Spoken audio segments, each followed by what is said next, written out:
Dans l'effervescence du terminal international de l'aéroport Charles de Gaulle, où les voyageurs du monde entier se croisaient dans un ballet frénétique mais orchestré, Héloïse Moreau avançait avec une élégance sobre, son tailleur bleu marine impeccablement taillé, mettant en valeur sa silhouette assurée.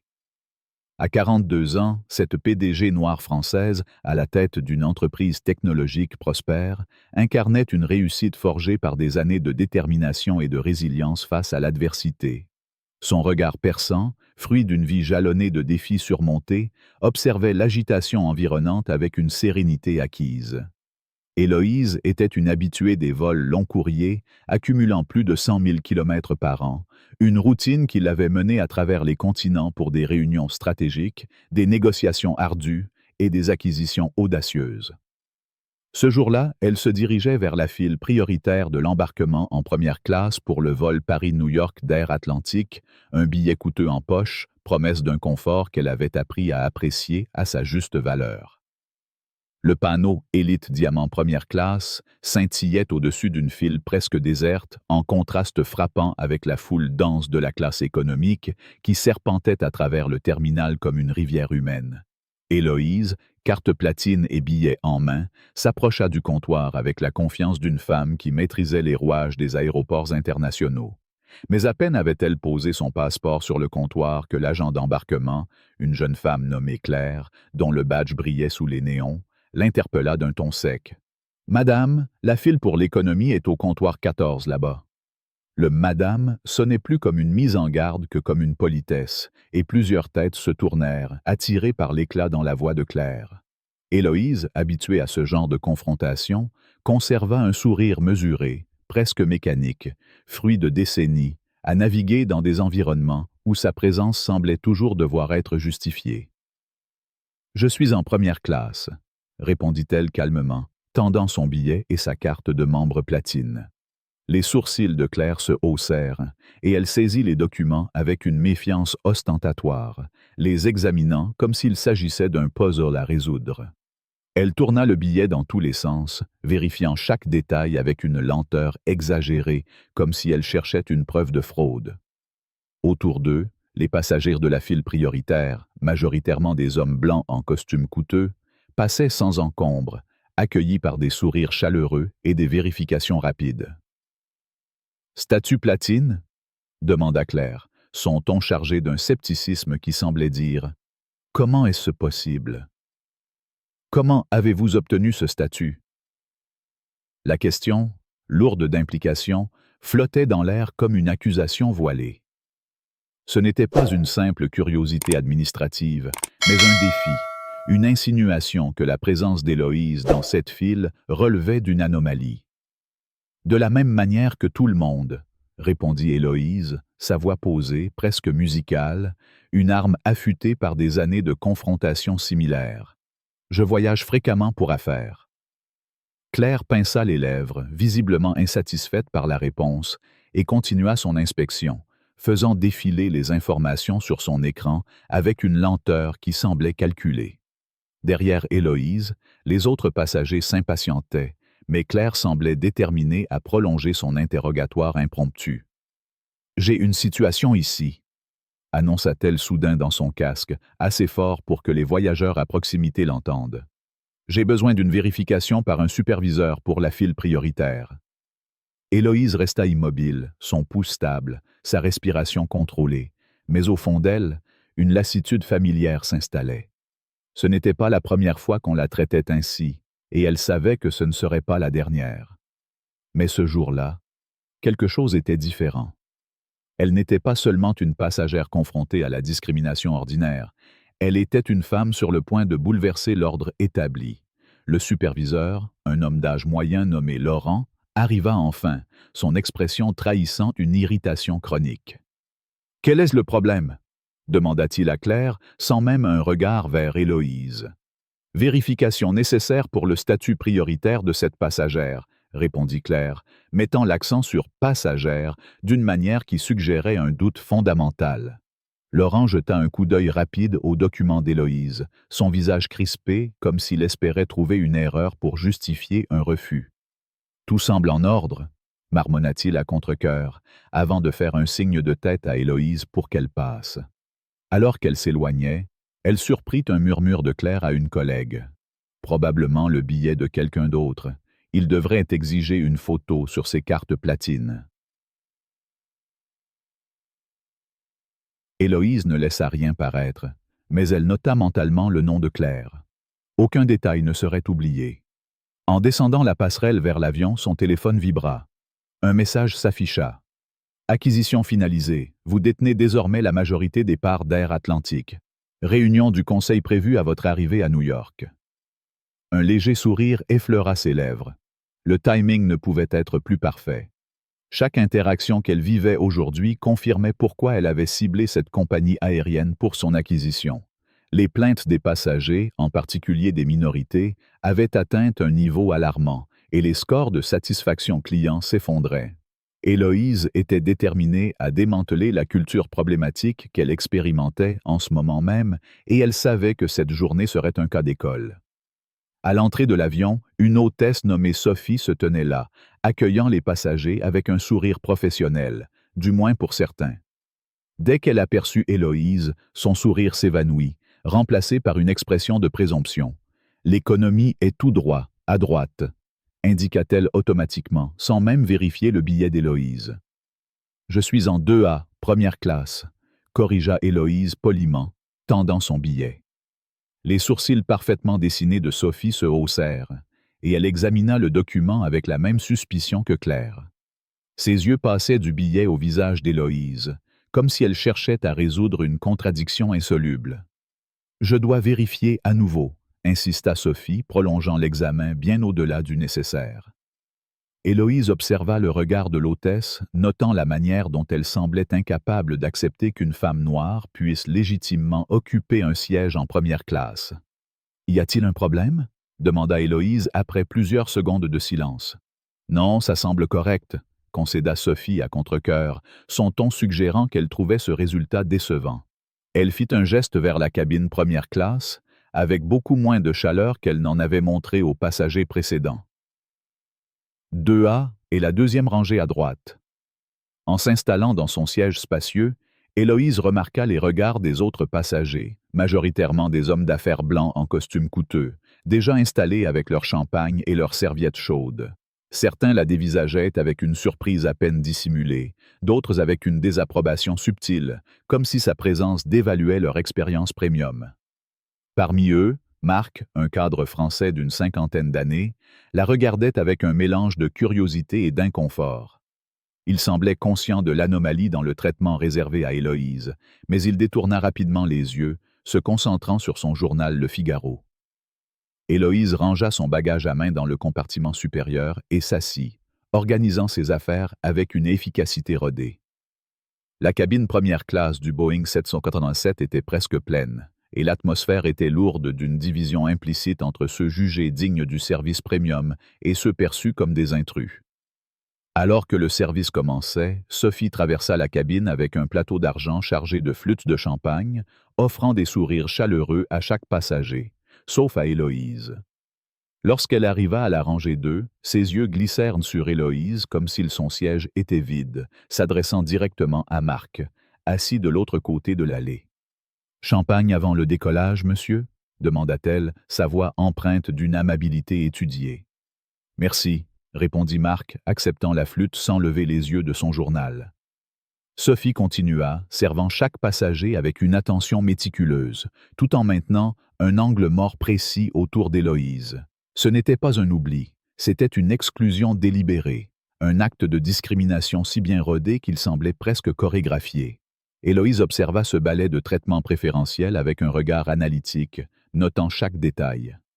Quand le service sembla terminé et que Sophie s'apprêta à retourner au galet, Héloïse leva la main poliment. « Excusez-moi » appela-t-elle, sa voix claire mais sans agressivité. « Je n'ai pas été servie. » Sophie feignit de ne pas entendre, continuant son chemin vers le galet où elle rejoignit deux autres hôtesses, murmurant quelque chose d'inaudible mais ponctué de regards dans la direction d'Héloïse. Bien que discrète, sa voix portait assez pour que les premiers rangs l'entendent. Certaines personnes ne comprennent pas comment fonctionne la première classe. Elles pensent que tout leur est dû. L'ironie n'échappa pas à Héloïse.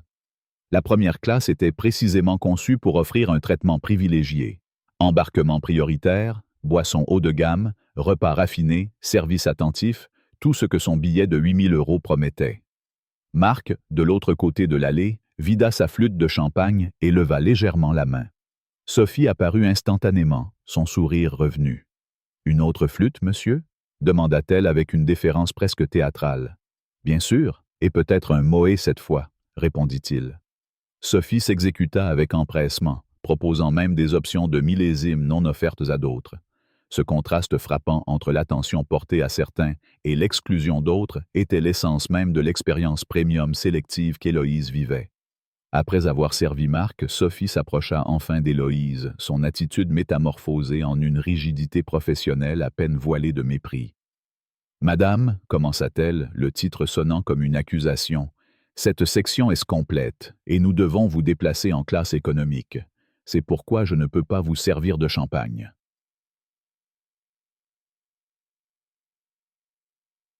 Le mensonge était flagrant. La cabine première classe comptait 16 sièges, tous occupés, et le billet d'Héloïse indiquait clairement son attribution au 2A. Ce n'était pas une nécessité opérationnelle, mais une tentative de chasser une passagère jugée indésirable. « Mon siège attribué est le 2A, » répondit Héloïse, sa voix ferme mais toujours courtoise. « J'ai payé pour un service première classe, et c'est ce que j'attends. » Quelque chose dans son assurance sembla déstabiliser Sophie, qui réalisa que cette passagère ne se laisserait pas intimider facilement. Sa stratégie changea. « Très bien, » concéda-t-elle, son ton chargé de réticence, « mais vous le regretterez si vous compliquez les choses. » Cette remarque, extraordinaire pour une professionnelle du service, était une menace à peine voilée, une promesse de représailles contre une cliente dont le seul tort était d'exiger ce pourquoi elle avait payé. Héloïse nota ces mots exacts dans son téléphone, consciente que la documentation serait cruciale. À travers le rideau entrouvert du galet, elle pouvait voir Sophie en discussion animée avec ses collègues, jetant des regards dans sa direction. « Faisons-lui regretter de ne pas avoir pris l'économie, » murmura Sophie, assez fort pour qu'Héloïse l'entende. « Je m'occupe de son repas personnellement. » Ces mots, pleins de malveillance, confirmèrent à Héloïse que ce qu'elle vivait n'était pas un simple malentendu, mais une discrimination ciblée, enracinée dans une culture d'entreprise toxique. Alors que l'embarquement se terminait et que la porte de la cabine principale se refermait, les hôtesses commencèrent à distribuer les trousses de confort, des pochettes élégantes contenant des produits de soins de luxe, des chaussettes de compression et des masques pour les yeux. Quand vint le tour d'Héloïse, Sophie s'approcha à contre-cœur, tenant la trousse comme si elle était contaminée. Elle la lâcha délibérément trop tôt, laissant le contenu s'éparpiller sur le sol. « Oups !» dit-elle sans une once de sincérité. « Vous devriez ramasser ça avant le décollage. » Marc, de l'autre côté, laissa échapper un petit rire, complice malgré lui de l'humiliation. Héloïse ramassa calmement les objets éparpillés, tandis que Sophie s'éloignait sans offrir d'aide ni d'excuses. Le schéma se poursuivit après le décollage. Lorsque le voyant des ceintures s'éteignit, Héloïse appuya sur son bouton d'appel pour demander de l'eau. La lumière resta allumée pendant 7 minutes, ignorée alors que Sophie et ses collègues passaient à plusieurs reprises, répondant immédiatement aux autres passagers. Une femme blanche, 3 rangées derrière, appuya sur son bouton, et Sophie apparut en quelques secondes. « Que puis-je pour vous, Madame Dubois ?» demanda-t-elle, utilisant le nom de la passagère avec une familiarité respectueuse. « Juste une eau pétillante, s'il vous plaît, » répondit la femme. « Tout de suite, avec une tranche de citron ?» proposa Sophie, incarnant le service anticipatif qui définissait la première classe. Pendant ce temps, le bouton d'Héloïse continuait de briller comme un signal défectueux. Après 15 minutes d'attente, elle appuya à nouveau. Cette fois, Sophie s'approcha, visiblement agacée. « Oui ?» demanda-t-elle sans la courtoisie accordée aux autres. « Je voudrais de l'eau, s'il vous plaît, » dit Héloïse. « Le service commencera bientôt, » répondit Sophie, éteignant le bouton sans attendre de réponse.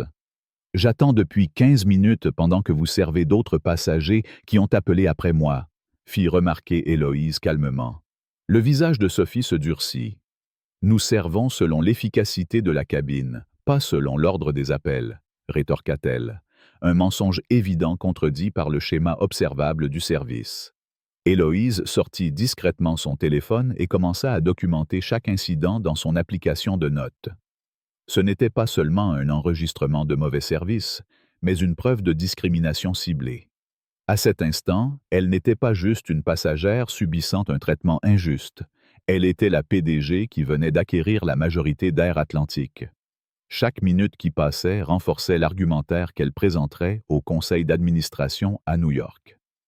Alors que le vol progressait, l'arôme des plats gastronomiques commença à envahir la cabine première classe. Le service de repas, un des points forts de l'expérience à 8 000 €, était sur le point de commencer. Dans le galet, visible à travers le rideau entrouvert, les hôtesses disposaient de la porcelaine fine, des couverts en argent et des nappes en lin avec une précision méticuleuse. Sophie et 2 collègues firent rouler des chariots élégants dans l'allée, présentant une sélection de vins dignes d'un sommelier. Pour l'entrée, nous proposons des coquilles Saint-Jacques poêlées avec une réduction de safran ou une tarte aux champignons sauvages à l'huile de truffe, annonça Sophie à Marc avec chaleur. Notre chef recommande les coquilles. Marc hocha la tête. Les coquilles, parfait.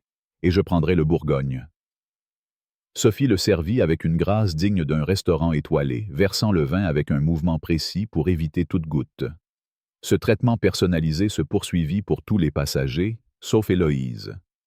Le chariot passa devant son siège comme s'il était vide. Elle observa les entrées servies à chaque passager, les hôtesses s'étendant même pour servir le passager à côté d'elle sans jamais la regarder. Après 30 minutes d'exclusion délibérée, Héloïse appuya à nouveau sur son bouton d'appel. Sophie finit par s'approcher, son expression trahissant une irritation à peine contenue. « Oui ?» demanda-t-elle. « Je n'ai pas été servie pour l'entrée », fit remarquer Héloïse. « Oh, j'ai dû vous oublier », répondit Sophie avec une fausse surprise. « Nous commençons le plat principal, je vais voir ce qui reste. » Elle s'éloigna sans prendre de commande ni proposer de menu. À travers le rideau, Héloïse vit Sophie rire avec ses collègues, jetant des regards moqueurs dans sa direction. 10 minutes plus tard, alors que les plats principaux étaient servis aux autres, Sophie revint et posa sans ménagement un plateau devant Héloïse. Contrairement à la porcelaine fine des autres, c'était un plateau en plastique de classe économique, contenant des pâtes réchauffées et figées, un morceau de pain rassis et un brownie emballé. Le contraste avec les plats gastronomiques servis autour d'elle était saisissant. « Ce n'est pas le repas première classe que j'ai précommandé », déclara Héloïse, sa voix toujours calme. Sophie répondit assez fort pour que les passagers proches l'entendent. « On sert ce qu'on a de disponible. Vous devriez être reconnaissante qu'on ait trouvé quelque chose. » Marc, à côté, suspendit sa fourchette, notant la différence frappante entre leurs repas. « Ce n'est pas du tout ce que j'ai. » murmura-t-il, son ton hésitant entre confusion et malaise.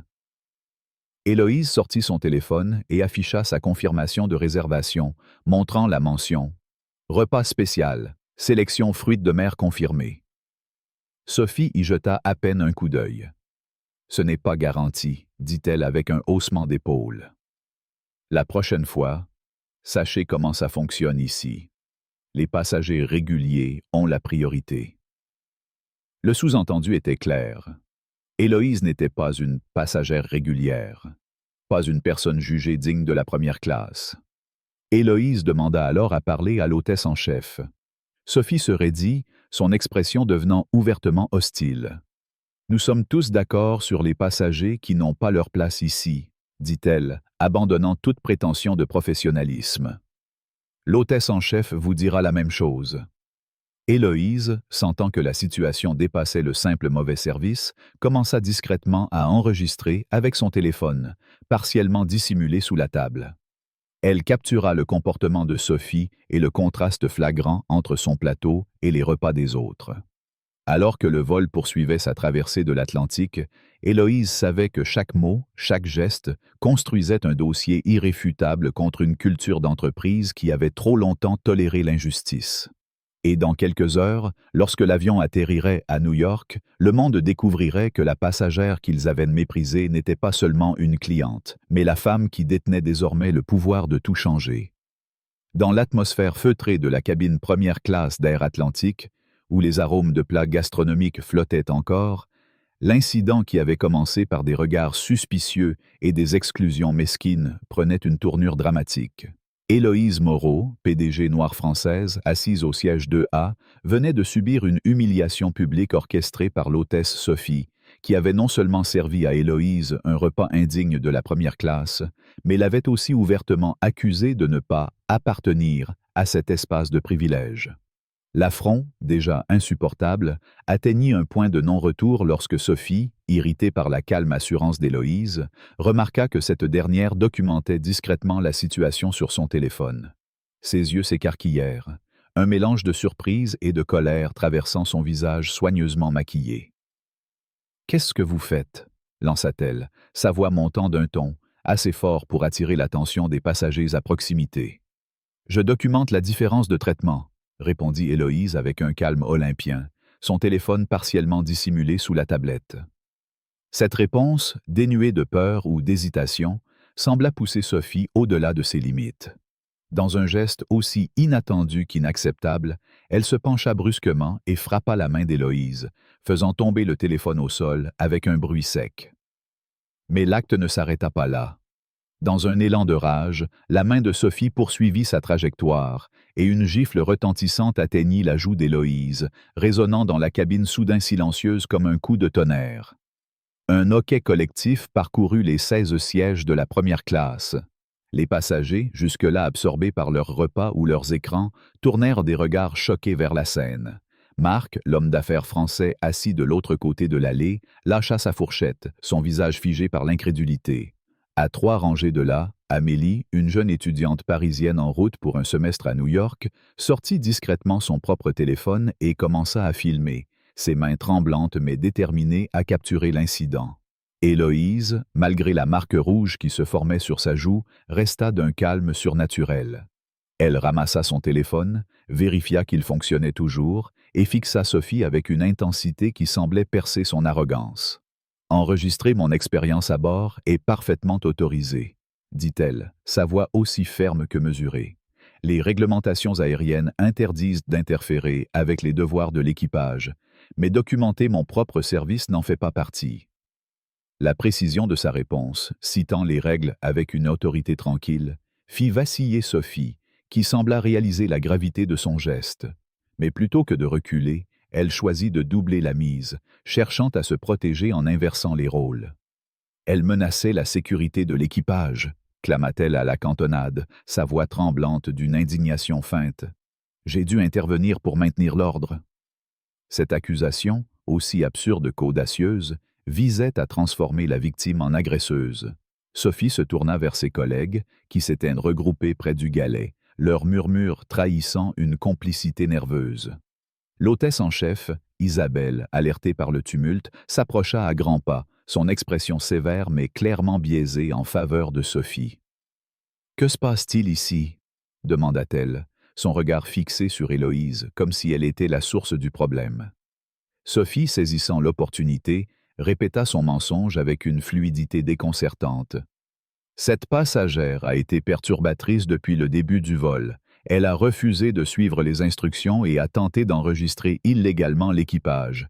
Quand j'ai voulu l'arrêter, elle est devenue agressive. » C'était une inversion totale de la réalité, un pari audacieux qui reposait sur l'hypothèse que la parole de l'équipage prévaudrait toujours sur celle d'une passagère, surtout d'une passagère qui ne correspondait pas au profil attendu en première classe.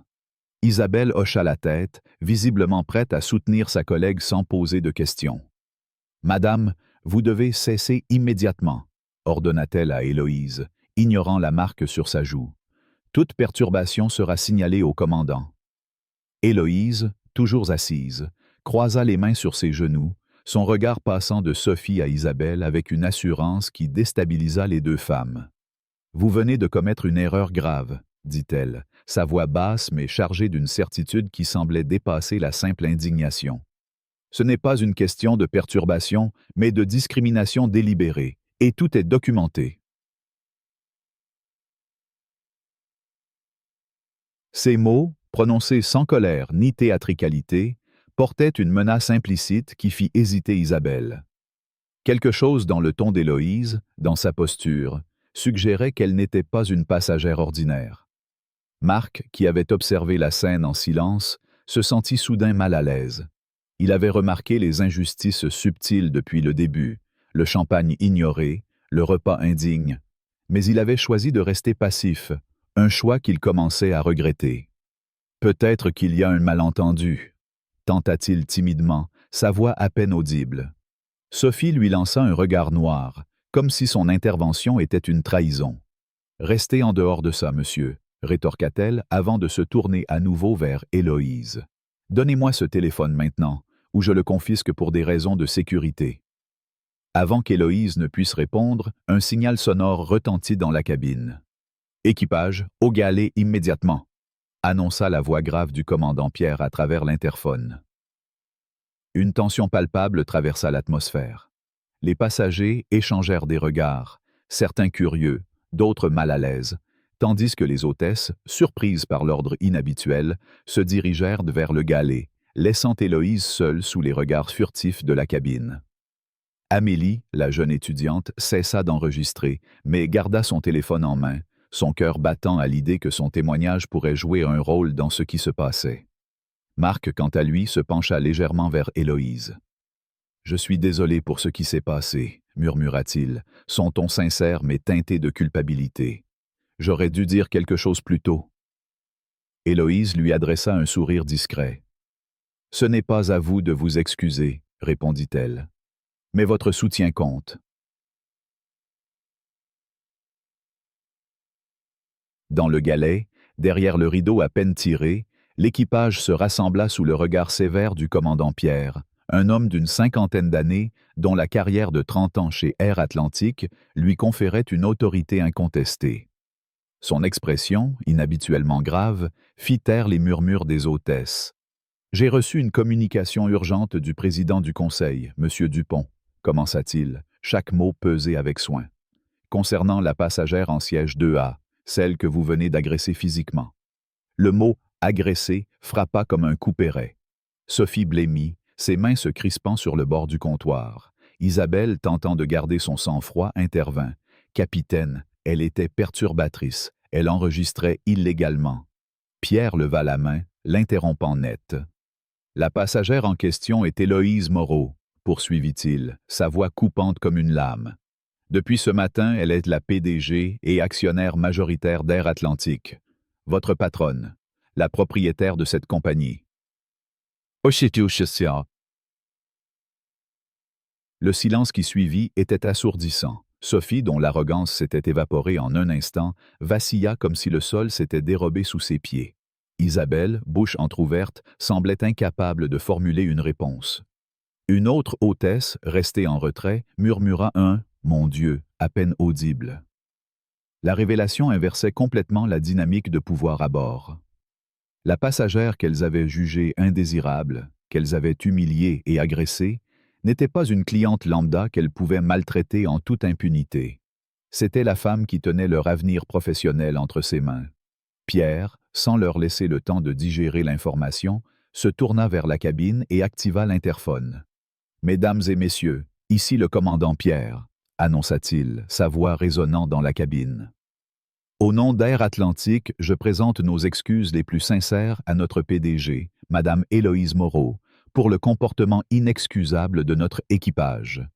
Madame Moreau est récemment devenue l'actionnaire majoritaire de notre compagnie, et nous regrettons profondément que sa première expérience en tant que dirigeante ait été si décevante. »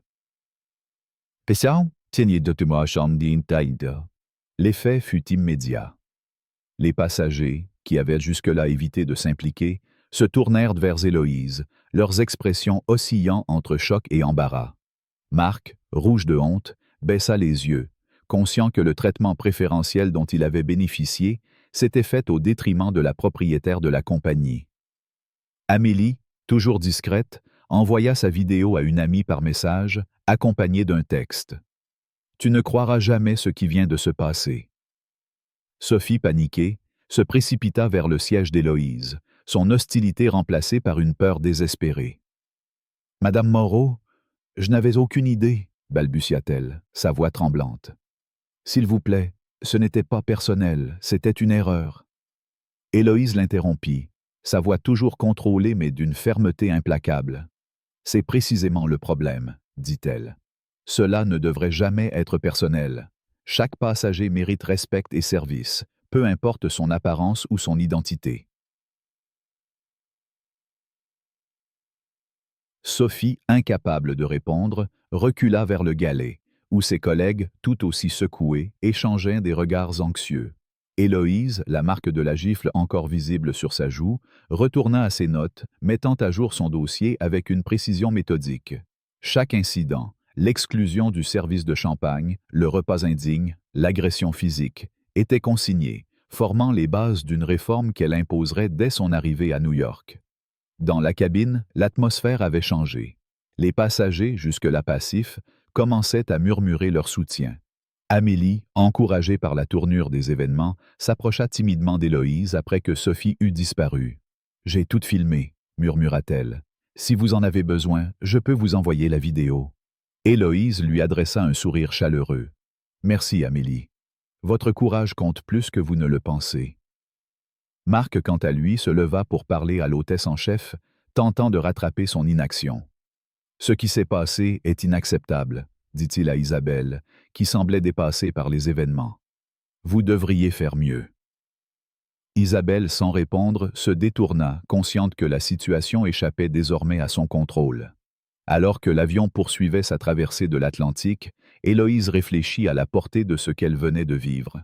Ce n'était pas seulement une attaque personnelle, mais l'illustration parfaite de la culture toxique qu'elle avait ciblée en acquérant Air Atlantique.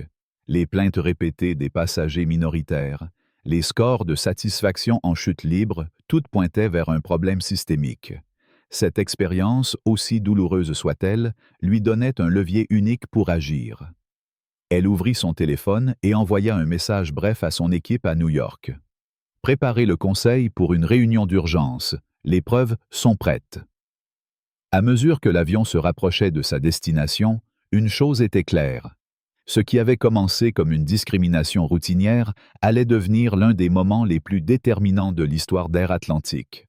Et pour Sophie et son équipage, les heures restantes à bord représentaient les derniers instants d'une carrière sur le point de s'effondrer sous le poids de leurs propres actions. Lorsque l'avion d'Air Atlantique entama sa descente vers l'aéroport John F. Kennedy de New York, une scène extraordinaire se déroulait sur le tarmac en contrebas. Loin du simple comité d'accueil habituel, composé de quelques agents au sol et d'un chariot à bagages, une délégation impressionnante s'était rassemblée, signalant que l'incident à bord avait pris une ampleur sans précédent. Des SUV noirs aux vitres teintées, frappés du logo de la compagnie, étaient alignés le long de la piste, côtoyant des voitures de la police de New York, leurs gyrophares clignotant en silence sous le soleil de l'après-midi. Une section du terminal avait été bouclée, transformée en une zone privée où le conseil d'administration d'Air Atlantique, accompagné d'une équipe de cadres supérieurs, se tenait en rang, leurs visages marqués par une gravité inhabituelle. Des journalistes, alertés par des fuites internes, commençaient à affluer, leurs caméras prêtes à capturer ce qui s'annonçait comme un scandale retentissant. À l'intérieur de la cabine première classe, l'atmosphère était lourde. Les passagers, encore sous le choc de l'annonce du commandant Pierre, révélant qu'Héloïse Moreau, la passagère humiliée et agressée, était la nouvelle PDG et actionnaire majoritaire de la compagnie, évitaient soigneusement son regard, oscillant entre embarras et fascination. Héloïse, la marque de la gifle toujours visible sur sa joue, restait impassible, ses mains croisées sur son carnet de notes, où chaque détail de l'incident était consigné avec une précision chirurgicale. Lorsque les portes de l'avion s'ouvrirent, le protocole habituel fut abandonné. Au lieu de laisser les passagers de première classe descendre à leur guise, le commandant Pierre s'approcha d'Héloïse et lui offrit une escorte personnelle. « Madame Moreau, permettez-moi de vous accompagner, » dit-il, sa voix teintée d'un respect mêlé de regret. Héloïse hocha la tête, ramassa son sac à main et descendit la passerelle avec une dignité inébranlable, le commandant à ses côtés. Derrière elle, l'équipage fut convoqué pour se présenter immédiatement au terminal, leur visage trahissant une anxiété croissante. Sophie, l'hôtesse qui avait giflé Héloïse, marchait tête baissée, incapable de croiser le regard des autres. Isabelle, l'hôtesse en chef, tentait de maintenir une façade de professionnalisme, mais ses mains tremblantes la trahissaient. Lorsqu'Héloïse émergea dans le terminal, la foule qui l'attendait, cadres, membres du conseil, forces de l'ordre et médias, marqua un silence respectueux. Le président du conseil, M. Dupont, s'avança immédiatement, son expression grave contrastant avec l'élégance formelle de son costume. « Madame Moreau, au nom de toute la compagnie, je vous présente nos excuses les plus profondes, » déclara-t-il, sa voix portant à travers le terminal. Ce qui s'est passé aujourd'hui est inacceptable et ne reflète pas les valeurs d'Air Atlantique. Des mesures immédiates seront prises. Héloïse, sans répondre directement à l'excuse, sortit sa tablette de son sac et lança la vidéo qu'elle avait enregistrée à bord. L'écran afficha avec une clarté accablante le comportement de Sophie. Son ton condescendant lorsqu'elle avait servi le plateau de reste d'économie, sa menace explicite de faire regretter à Héloïse son insistance, et surtout, le moment choquant où sa main avait frappé la joue d'Héloïse. Les murmures de la foule s'intensifièrent à mesure que la vidéo progressait. « Il y a plus », ajouta Héloïse calmement, désignant les écrans du terminal. Les spécialistes de la sécurité, ayant accédé aux caméras internes de l'avion, avaient synchronisé des enregistrements supplémentaires, montrant l'incident sous plusieurs angles, ainsi que les interactions antérieures, les regards méprisants de Claire à l'embarquement, les chuchotements de Sophie avec ses collègues, l'exclusion délibérée d'Héloïse du service de champagne. Les preuves étaient irréfutables, un témoignage visuel d'une discrimination systématique couronnée par une agression physique. À un signe de M. Dupont, des officiers de la police de New York montèrent à bord de l'avion. Quelques instants plus tard, ils en ressortirent, escortant Sophie et Isabelle, menottées, sous les regards médusés des passagers, en train de débarquer, et des curieux dans le terminal.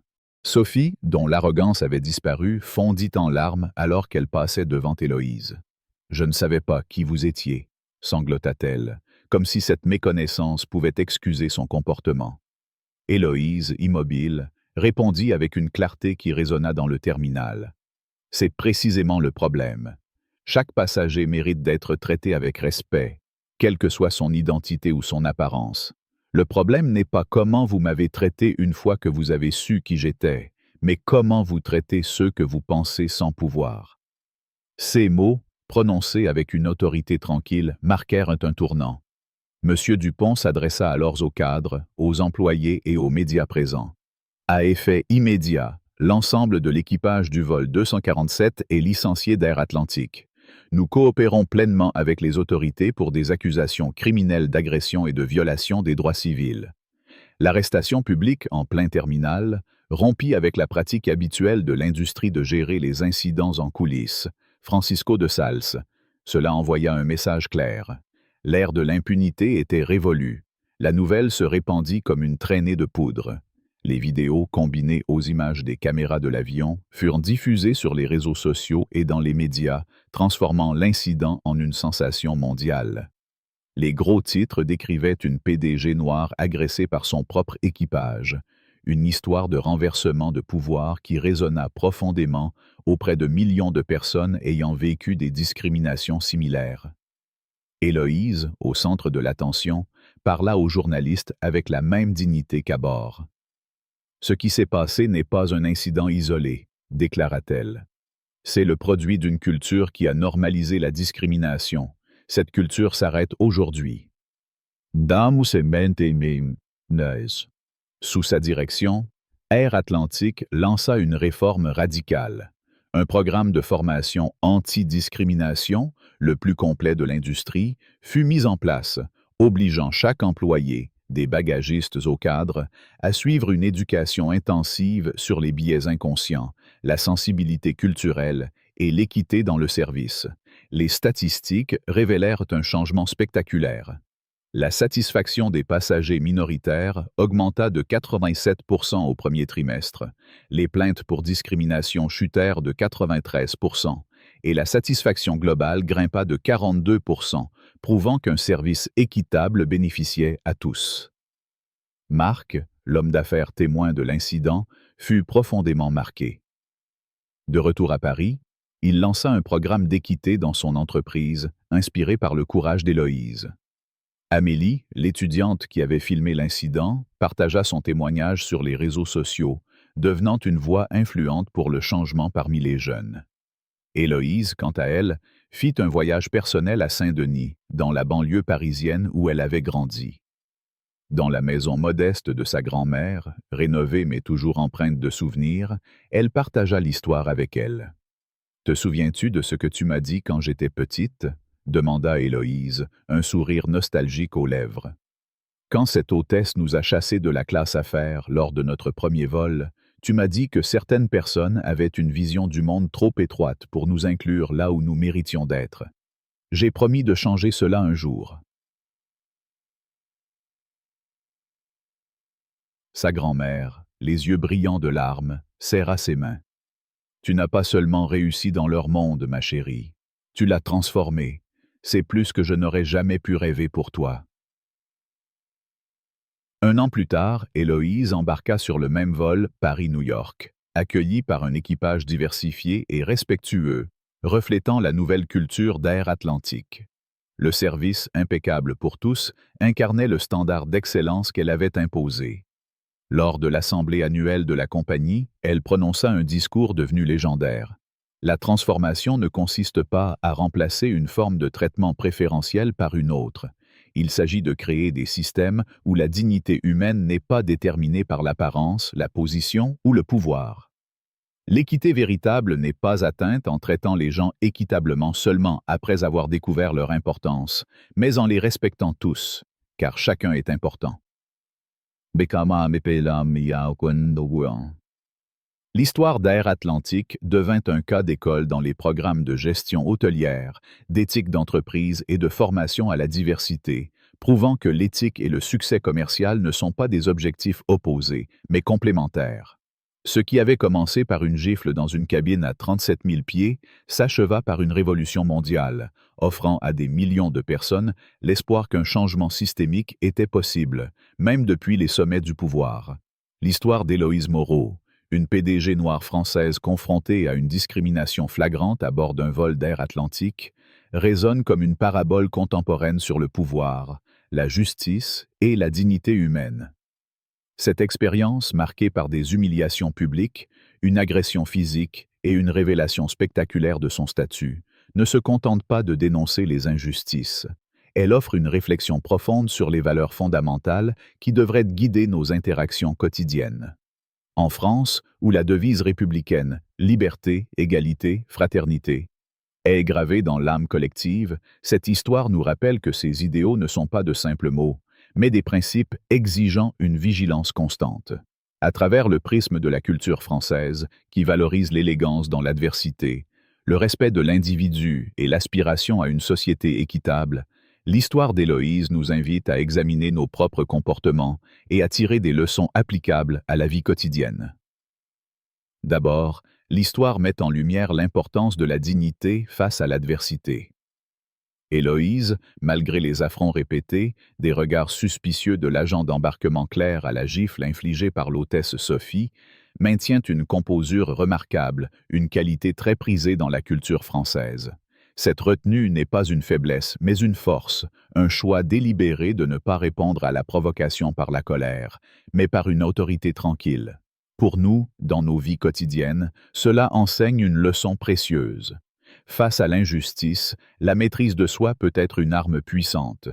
Que ce soit dans une dispute au travail, une interaction tendue dans un espace public ou même un désaccord familial, répondre avec calme et raison, comme Héloïse, permet non seulement de désamorcer les conflits, mais aussi de conserver son intégrité. Cette approche reflète l'idéal français de la mesure, où l'élégance morale prime sur les réactions impulsives. Ensuite, l'histoire souligne l'importance de la documentation et de la responsabilité. Héloïse ne se contente pas de subir, elle consigne chaque incident avec une précision méthodique, transformant son expérience en une preuve irréfutable. Dans une société française qui valorise la rigueur intellectuelle et l'argumentation fondée, son approche est un modèle. Appliquée à la vie quotidienne, cette leçon nous encourage à ne pas rester passifs face aux injustices. Que ce soit en signalant un comportement inapproprié au travail, en défendant ses droits dans une administration ou en soutenant une cause sociale, il est crucial de rassembler des faits, de garder des traces et d'agir avec détermination. Comme Héloïse, nous pouvons transformer nos expériences personnelles en levier pour un changement plus large, que ce soit dans notre cercle immédiat ou dans la société. Un autre enseignement majeur est la responsabilité collective face à l'injustice. Dans l'avion, les passagers, comme Marc, restent initialement silencieux, témoins passifs de la discrimination. Ce bystander effect, bien connu en psychologie, est un rappel que l'inaction peut perpétuer l'injustice. En France, où l'engagement citoyen est une valeur forte, incarnée par des figures historiques comme Simone Veil ou des mouvements comme les manifestations pour l'égalité, l'histoire d'Héloïse nous appelle à agir. Marc, en fin de compte, surmonte sa passivité et s'exprime, tout comme Amélie, qui filme discrètement l'incident. Ces gestes, bien que tardifs, montrent que chacun, même dans un rôle secondaire, peut contribuer à la justice. Dans nos vies, cela signifie oser intervenir, que ce soit en soutenant un collègue victime de discrimination, en signalant une injustice dans notre communauté ou en éduquant ceux qui nous entourent sur les biais inconscients. L'idéal français de solidarité nous pousse à ne pas détourner le regard, mais à agir, même si cela demande du courage. Enfin, l'histoire d'Héloïse illustre le pouvoir transformateur de l'autorité exercée avec éthique. En tant que PDG, elle aurait pu répondre à l'agression par une vengeance personnelle. Au lieu de cela, elle choisit de réformer Air Atlantique, instaurant des formations anti-discrimination et diversifiant le recrutement. Cette approche reflète une valeur française clé: la recherche de l'intérêt général au-delà des intérêts individuels. Appliquée à nos vies, cela nous invite à utiliser nos positions, qu'il s'agisse d'un rôle de leader au travail, d'un parent dans une famille ou d'un membre actif d'une communauté, pour promouvoir l'équité. Par exemple, un manager peut instaurer des politiques inclusives, un parent peut enseigner à ses enfants le respect de la diversité, et un citoyen peut s'engager dans des associations pour défendre l'égalité.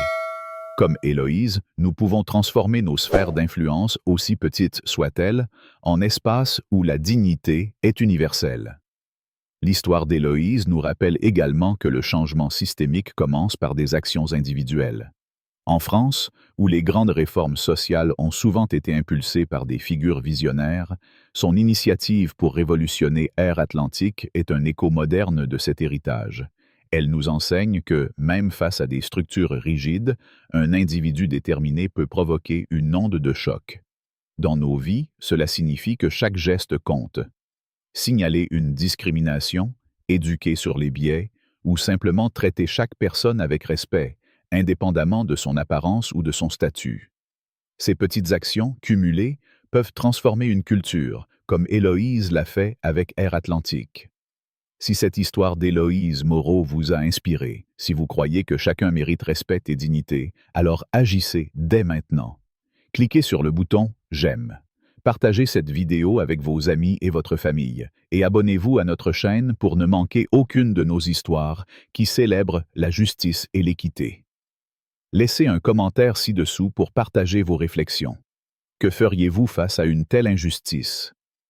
Ensemble, faisons entendre nos voix pour un monde où chacun est respecté, partout et toujours. À bientôt pour une nouvelle histoire.